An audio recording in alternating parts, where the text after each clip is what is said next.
Hey everybody, Greg Harris here with Leapfrog Landcare.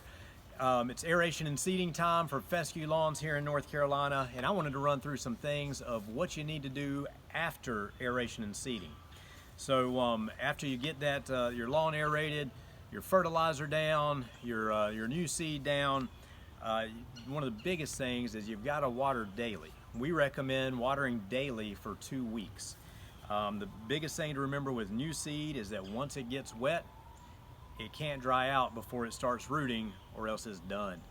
You can't just water it real good today and then go away for the weekend without having any way of watering it or anything like that.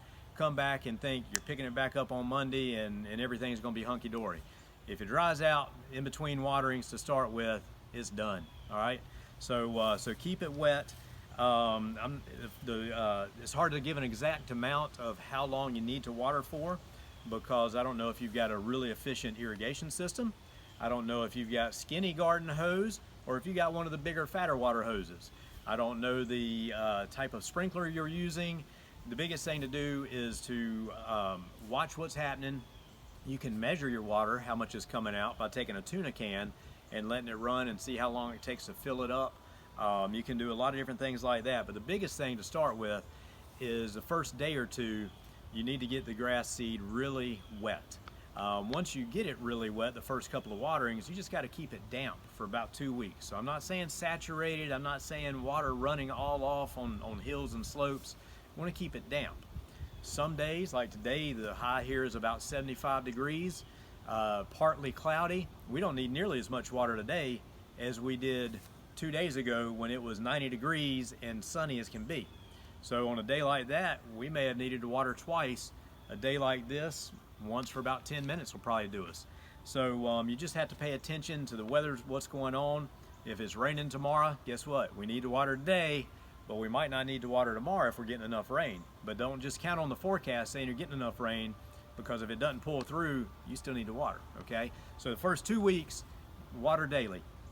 Third week, you should have some grass starting to establish and looking pretty good. It'll be skinny, but you'll have it starting to pop all up.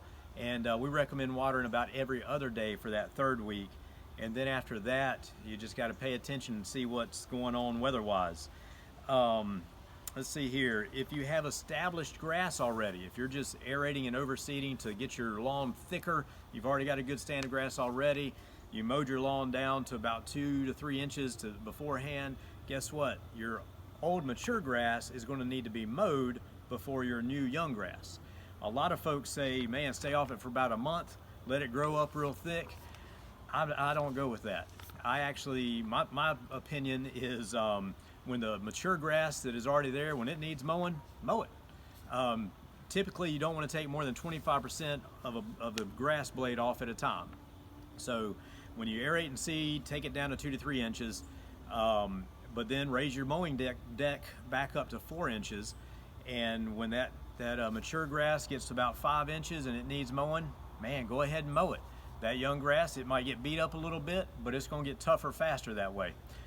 The problem if you wait too long is that established grass could be about 7 inches tall.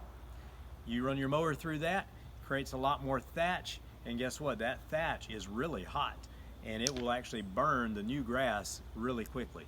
So when your grass needs mowing, mow it. Pretty simple, really. And if you think you dusted up some of the other seed, have a little touch-up seed and just throw a little bit out. But most of the time, mowing afterwards, when once that established seed is getting going, you're good to go.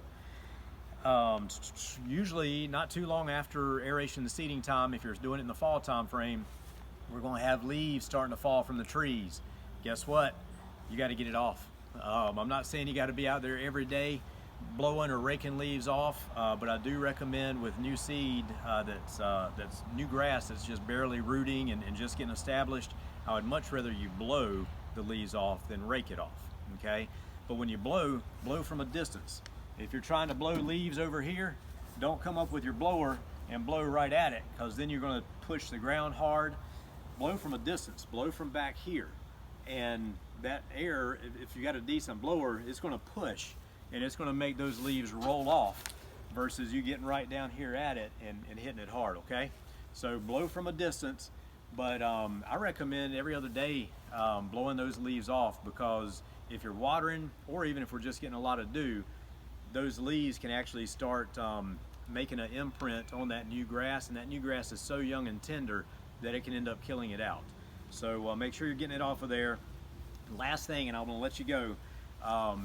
Here in North Carolina, the closest turf grass school to us, and they've got a fabulous turf grass program, is NC State. They have done tons of studies over the years to see how much seed should be used to get the best results for aeration and overseeding. We follow the guidelines that they put in there. So when we're seeding your lawn, we're putting out the right amount. We calibrate our equipment, we calibrate our speed of how fast our guys walk. We practice this type of stuff, and so we know we're putting out the right amount. What we don't want to have happen is you go by right afterwards and put more seed out again. Not saying you won't ever have to touch up a little bit of seed, but what we don't want is you going all over the lawn again, putting a lot more seed out. It'll probably look better in the short term with a lot more seed, because you're going to have a lot more little bitty pieces of grass coming out. It's going to be thick, it's going to be really good. But a lot of times what happens when you get things really crunched in there real tight in the spring time frame, when that grass is trying to widen, thicken up, and it's trying to get some summertime heat starts coming on, there's too much competition for root space, and you'll start having sections of grass die out because too much grass seed was put out. So we know that with our stuff, we're putting out the right amount, and you can, if you get a heavy storm afterwards or something like that, and where your gutters wash things out, a little bit of touch-up seed in those spots is great, but you don't want to do the whole yard again, okay? So I hope those tips are helpful for you, and hope your fescue lawn gets established well. What you do now in September and October determines the entire next year of how well your lawn looks if you have fescue grass. Hope that info helps. Greg Harris, Leapfrog Landcare.